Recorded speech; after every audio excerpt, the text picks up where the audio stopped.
At least we got a new message from the dev team. That's what we can be happy about. But there is a lot to be excited about. I think so anyway. We're going to go over a few things. We're going to theorize and also visualize what we can expect from these new things that are to hopefully be expected. But what we will cover is what everybody wants to know, what's coming out very, very soon.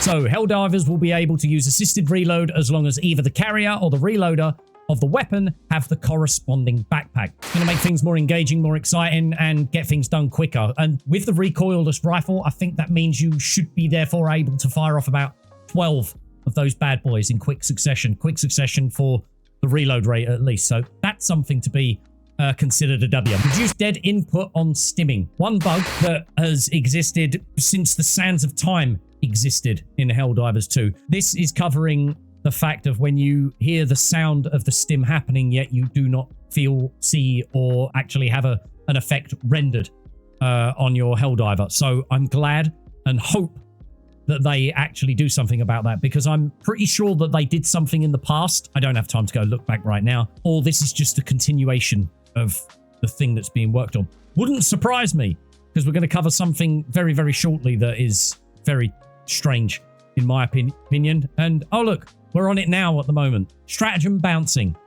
We've assembled a task force to prototype fixes for the issue, and we're hoping to have it solved by the end of the year. Do you know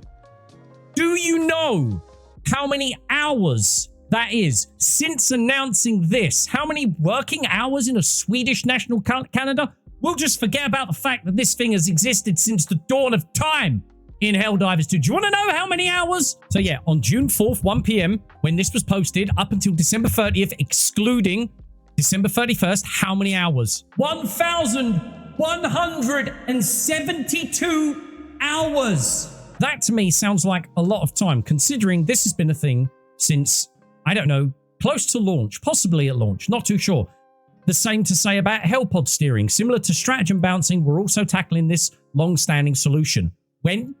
Have you got a team, or is that being put into the Stratagem Bouncing task force, as you want to call it, or whatever?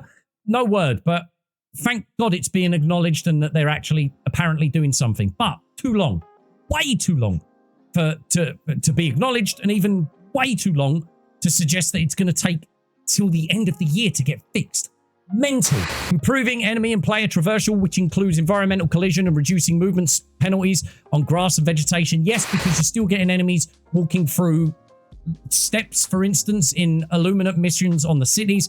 I had a factory strider go from the ground all the way to the top of a mountain with what I was on, which, how is that still happening? I don't know. Running through grass and certain vegetation should not feel like running through cement. I'm glad it's getting looked at. When's that getting released? I don't know. Maybe we can just assume, like it says here, wrong window. There we go. Like it just says here at the start, it will be solved by the end of the year. Does this mean all of this also? Who the hell knows? Increasing the level cap of 300. I heard a lot of people saying that, does that mean all the XP that we have generated by already hitting 150, when they open it to 300, will we just immediately ding to 300? I don't know why anybody's thought process would go to that, but I can't assume, because the intention of having a level cap to hit 300 is for us endgame people to have something to do. So no, I can't assume that that's going to happen. Economy and resource improvements. Yes, I imagine that will be with like super samples, make it worth getting them, their use of them, and also when it comes to maybe the marketplace and the superstore, because I still feel like past war bonds and some superstore items need drastically reducing in price or going on sale, whichever you want to do with it. And here we do in fact actually have fixes to Warbond and Superstore menus to make them more easier to navigate. Cool. I hope that comes along with reduced prices for newcomers to the game who need at least a little helping hand when it comes to catching up with certain items that many people already have from the Warbonds and Superstore items that are in abundance in comparison to the bugs that are being fixed. Closed beta testing that focuses on stability and balancing, that includes getting beta test feedback from our propaganda commanders. A good thing that you're getting people whose living is being made out of making YouTube videos on the game itself. I know that there are lots of people that have varying opinions on some of the propaganda commanders. So much so that they're willing to draw pictures or print out pictures and set fire to them or like flush them down the drain. Those people need help. But I don't think it's necessarily a good idea to just leaving your beta testing to the propaganda commanders.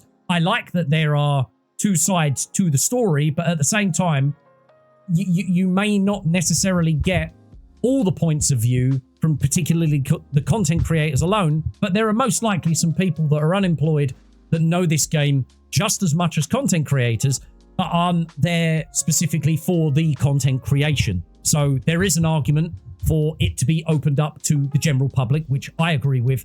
And there is also an argument to say that, more importantly, we should be having people that are making a living out of the game itself. But that's not to assume that they will be doing everything for the benefit of the player in general and not just to suggest content. I'm not saying the propaganda commanders are doing that actively, but it's a full process that needs to be considered. So don't close this off to propaganda commanders. Makes no sense. Open it up to the public within reason. First up, game director Mikael Eriksson tackled the big question: why isn't progression moving faster? So he breaks down progression into two main categories. First, there's community progression, which is our collective journey in the Galactic War. And second is player progression, which focuses on your personal journey and individual impact. Now, with regards to the feedback they've been getting about endgame focused content, he did emphasize, well, he said they're going to be raising the level cap to 300, but he emphasized that doing it in a vacuum just isn't enough, and that when they're going to add new progression, they want to introduce meaningful upgrades that matter to every kind of player, not just the endgame type. So not the hardcore completionists who have unlocked everything. So if I'm correct in understanding, he's saying that he doesn't want something there for the completionists already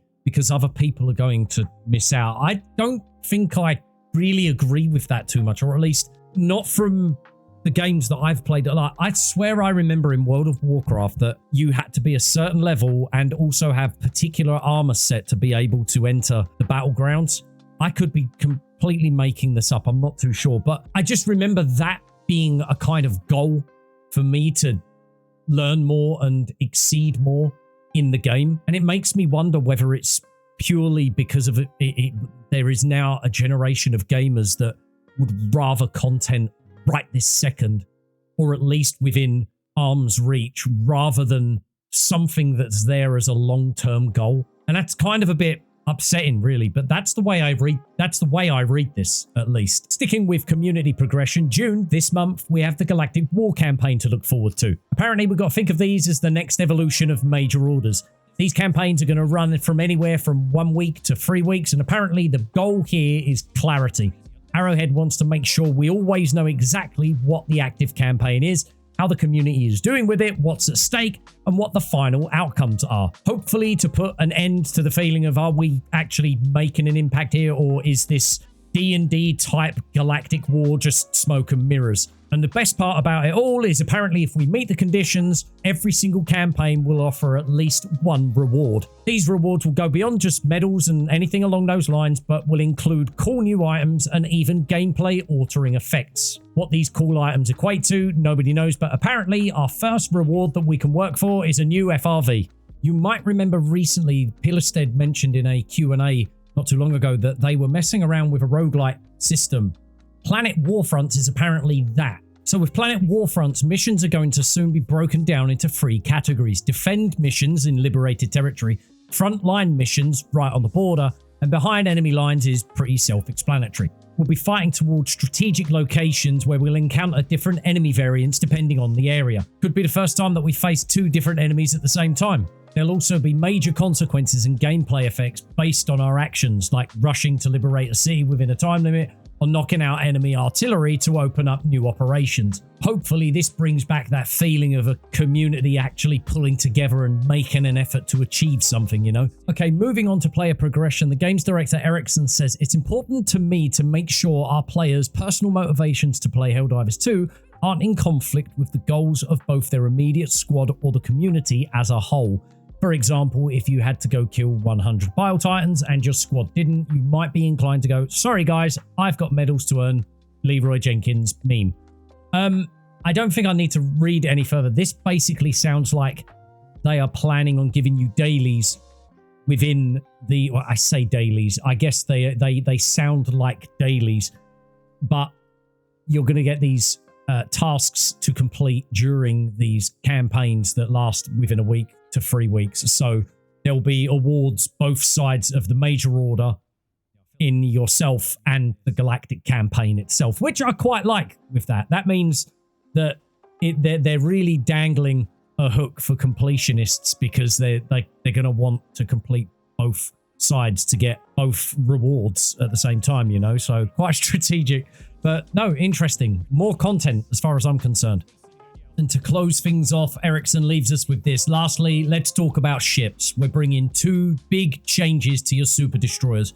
We're extending gameplay progression and adding customization to make every ship unique. So that's great news to hear, that there's just going to be a complete module overhaul and new super destroyers in general. The current system just gives everybody the same path with, well, little to no agency at all. And the ships don't look personalized, whereas this is something that I felt they've been able to capitalize on so much more. He mentions that with adding new ships, there's now a completely dedicated team to building the first new one, each with its own progression path, specialization, and customization. Unfortunately, we don't have a release date yet. Now, I mentioned earlier that I feel like Arrowhead are kind of, or have been missing out on utilizing customization with the Super Destroyer a hell of a lot, because could you imagine now doing brand crossovers with like the likes of like Warhammer or Aliens, for instance? Could you imagine pulling up in the Sulaco or something like that? This really, really excites me, because the more customization we can get, the better I feel like the scope of the Galactic War is going to feel, as that's one thing that they've parroted, that they've wanted to do for so long. So in closing, I think this blog post, along with the fact that they did say they were going to check in every, or bi-weekly, every fortnight, 2 weeks, whichever way you want to look at it or phrase it, it's a solid blog post. There are some things that I would still like them to elaborate on. For instance, the stratagem bouncing and the Hellpod steering and all of this little section here. Does that mean everything at the end of the year? Why is it taken to the end of the year to fix stratagem bouncing? It sounds absurd.